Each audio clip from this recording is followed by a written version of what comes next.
धवलमुखी रूप में दर्शन देवे संबलपुर इष्टदेवी मां समलेश्वरी। धवलमुखी बेश उपलक्षे लक्षाधिक श्रद्धालुଙ୍କ ଭିଡ଼ ହେବାର संभावना रही। फल व्यापक प्रस्तुति करा सह दर्शन पर समय निर्घंट होइछि। सकाळ 5टारू दर्शन आरंभ होबाक थिबा बेले 4 नंबर गेट दे श्रद्धालु मंदिर प्रवेश करिवे बोली ट्रस्ट बोर्ड सभापति संजय बाबू कहिसेंति। सकाळ 5टारू 11:45 जाए दर्शन सुजोग मिलवा पर 12:30 जाए मां को दर्शन बंद रहिबो। सेहीपरि 12:30 रु संध्या 7:45 जाए दर्शन सुजोग रहिबो। 7:45 रु 8:30 जाए संध्या आलती पर दर्शन बंद रहिबाकु थिबा बेले 8:30 रु 10:30 जाए दर्शन मिलिबो। तेबे 2 दिन धरी मां धवलमुखी रूप में दर्शन देबाकु थिबा बेले छोट छुआ और वृद्ध प्रथम दिन में न आसवाकू ट्रस्ट बोर्ड पक्षर अनुरोध करा जायछि।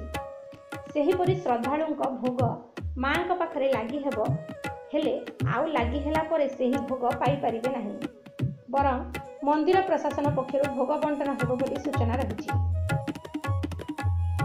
संबलपुर जिला रेंगाली अंकित साहू रिपोर्ट, मातृभूमि लाइव टीवी। समलेश्वरी आसंता काली पवित्र महालया उपलक्षे भक्त मान श्रृंखलित दर्शन लगे आम ट्रस्ट बोर्ड तरफ जिला प्रशासन तथा पुलिस प्रशासन सहायतार विभिन्न पदक्षेप नीचु से विषय आपण मान जरिया भक्त मान अवगत करने चाहूँ। से क्रम आसंता काली माँ समलेश्वरी पीठरे पवित्र महालया अवसर में माँ धवलमुखी बेश दर्शन देवाक जाऊँ। यही दिन हजार हजार संख्यार भक्त मान आसिक ये समाविष्ट होता माँ दर्शन करते। तो सेटा को दृष्टि रखिक काली आम किछिटा स्वतंत्र व्यवस्था कर सकाळ 5टा समय भक्त मान माँ नीतिकांति सरला 5टा समय भक्त मान दर्शन पाई मंदिर द्वार फिटा एवं 5टा समय दर्शन आरंभ होकर दिन 11:45 पर्यंत निरंतर भाव चलो।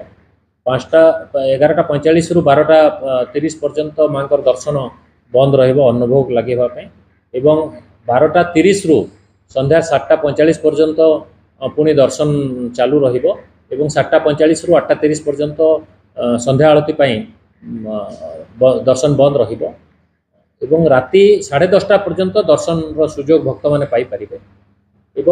काली स्वतंत्र भाव में गेट नंबर 4 को ही भक्त मैंने व्यवहार करेंगे दर्शन पाए एवं अन्य द्वार जदिव खोला रु से द्वार देकर आसिले भक्त मैंने दर्शन कर सुजोग पाइबे नहीं। से विशेष अनुरोध गेट नंबर 4 देकर समस्ते भीतर को प्रवेश करेंगे। भितर आमर जो क्यू मैनेजमेंट सिस्टम अच्छी से बाट देकर भीतर को जाकर दर्शन करेंगे एवं जो प्रस्थान द्वार देकर बाहर को आसबे। जो पुराना गेट अच्छी काली संपूर्ण भाव बंद जोटा देय देकर जो दक्षिणा देकर जो दर्शन करिवार व्यवस्था करा जायछि। से गेट जो पूर्व वर्ष भली से गेट खोला रहिबो एवं भक्त माने से पटु जाइकरी स्वतंत्र दर्शन लाभ उठे पारिबे। तो यहाँ हूँ विशेष भाव में काली पाई व्यवस्था एवं भक्त मानकर जो जेतु हजार हजार संख्यार भक्तों समागम हबार आम आकलन करूँ से भक्त मान पीवा पानी एवं क्यू मैनेजमेंट सिस्टम जो अच्छी ता भितर आमर पंखार व्यवस्था अच्छी। भक्त मानकर आम बसबार भी किसी जगार रखीचु व्यवस्था कहीं लंबा समय धरिक धाड़ी में छिड़ा हवा को पड़ पारे। तो से आम से व्यवस्था करूँ भक्त मान अनुरोध करुँ अत्यधिक वयस्क व्यक्ति किंबा अति छोट पिला माने काली दिन दर्शन पाई न आसी ता परदिन भी माँ धवलमुखी बेश तो से दिन आसिले से भल भाव दर्शन करें। तो समस्त को विशेष अनुरोध शांति श्रृंखला सहित आसिक माँ समलेश्वरी धवलमुखी बेश जोटा कि आम गंगा दर्शन एवं सरस्वती दर्शन सहित तुलना कर दर्शन कर